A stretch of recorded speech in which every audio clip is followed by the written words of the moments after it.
سونا جنگل رات اندھیری، سونا جنگل رات اندھیری، چھائی بدلی کالی ہے، سونے والو جاگتے رہیو، چوروں کی رکھوالی ہے۔ کبھی نصاب بدل، کبھی مرزائی، کبھی فلاں، کبھی قرآن کے خلاف، کبھی مسجدوں کے خلاف، کبھی سپیکروں کے خلاف، کبھی صفوں کے خلاف، کبھی تراویح کے خلاف۔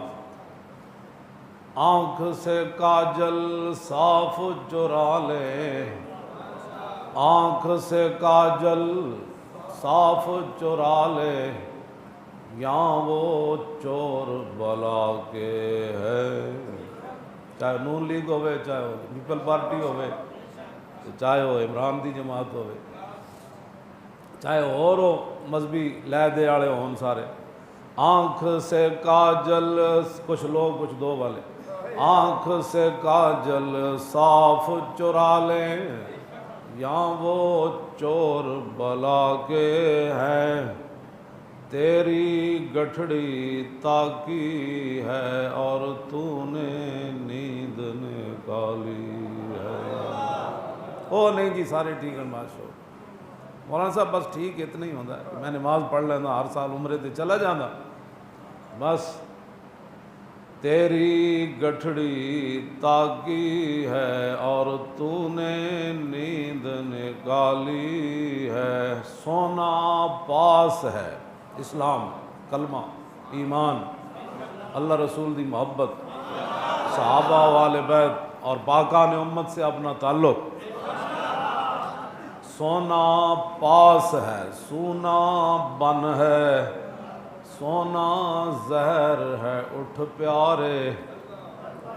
سونا پاس ہے، سونا بن ہے، سونا مانا خالی، جدے کو سنو وڈا ہی مفتی حضور نے فرمایا مسجدیں بری ہوں گی، ہدایت سے خالی ہوں گی۔ ملا علی قاری فرماتے ہیں ہدایت سے خالی سے مراد ہے ہادی سے خالی، کہ وہاں حق بات کرنے والا مسجد میں نہیں ہو۔ ایک پولیس والا ہے 6 فٹ پر کھڑے ہو جاؤ، مولانا کہا ٹھیک ہے جی بالکل۔ فرمایا ہدایت سے مسجدیں خالی ہوں گی لیکن بھری ہوں گی، تو ملا علی قاری فرماتے ہیں کہ اس سے مراد ہادی نہیں ہوگا، مسجد کے اندر ہادی نہیں ہوگا، جو دین کی بات کرے گا اور ڈنگے کی چوٹ پر کرے گا۔ کوئی کمیٹیوں کی مجبوریاں، کوئی پرچے کی مجبوریاں، کوئی جیلوں کی مجبوریاں، کوئی روٹی کی مجبوریاں۔ سونا پاس ہے، سونا بن ہے اور سونا زہر ہے اٹھ پیارے۔ یعنی اس وقت غافل ہونا یہ تو اپنے آپ کو مارنے والی بات ہے۔ اعلیٰ حضرت بریلوی کے لفظ انہوں کتنے کتنے معنی میں چلے۔ سونا پاس ہے، سونا بن ہے، سونا زہر ہے اٹھ پیارے، تو کہتا ہے نیند ہے پیاری، تیری مت ہی نرالی ہے۔ عجیب بدل دیا رخ مشرق کو تو نے اے مغرب۔ لوگ دین کا فکر کرتے تھے، امام احمد بن حنبل نو 3 بادشاہ تے ظلم کرتے رہے، متوکل نے آ کے پھر انسان والا کوئی کام کیتا، آپ دا معتقد ہو گیا، 1 لاکھ روپے بھیجا، تو آپ نے فرمایا پہلے تو میرے دین کا امتحان تھا، اب میری دنیا کا امتحان شروع ہے، اور یہ میرے لیے زیادہ سخت ہے۔ بس ایک ہی بات ہے، پیسہ کیسے کمانا ہے، پڑھائی کیسے کرنی ہے جس سے تنخواہیں بڑی ہو جائے، پھر کوٹھی کہاں بنانی ہے، اب اور کوئی نہیں بات۔ اعلیٰ حضرت بریلوی کیا بات کی ہے، کیا بات۔ تو کہتا ہے نیند ہے میٹھی، تیری مت ہی نرالی ہے۔ اسی گل کریے، اسی تو پہلے نہیں سنیا، اکھاں مال کے کھڑے ہو جان، اے لبیک والے کوئی نواں ہی دین لے کے آئے، اے کیڑا جی ہے، اے کوئی دین ہے جی، ہے جی گلاں ہے جی کوئی بات۔ اعلیٰ حضرت بریلوی کیا آنکھیں ملنا اور جھنجلا پڑنا، لاکھوں جمائی انگڑائی، اور نام پہ اٹھنے کے لڑتا ہے، اور اٹھنا بھی کوئی گالی ہے۔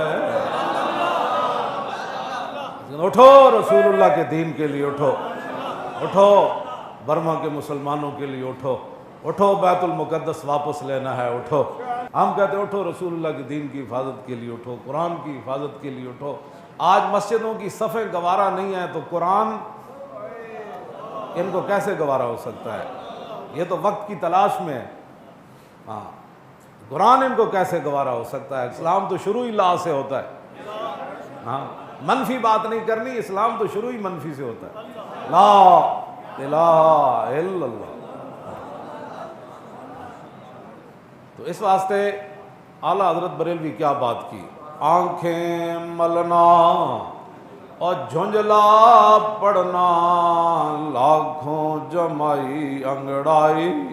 دیکھتے ہیں مولانا صاحب سوچتے ہیں ابھی تو میرے تعلقات ہیں فلان سیاسی جماعت سے، میرا چاچا ادھر ہے، میرا ابا ادھر ہے، میرے مامے ادھر ہیں، تو میں بھی سوچتا ہوں تھوڑے بارے کچھ دیکھتے ہیں۔ حضور نے فرمایا ذائقہ کس نے چکھا؟ کلمہ تو سارے پڑھتے ہیں۔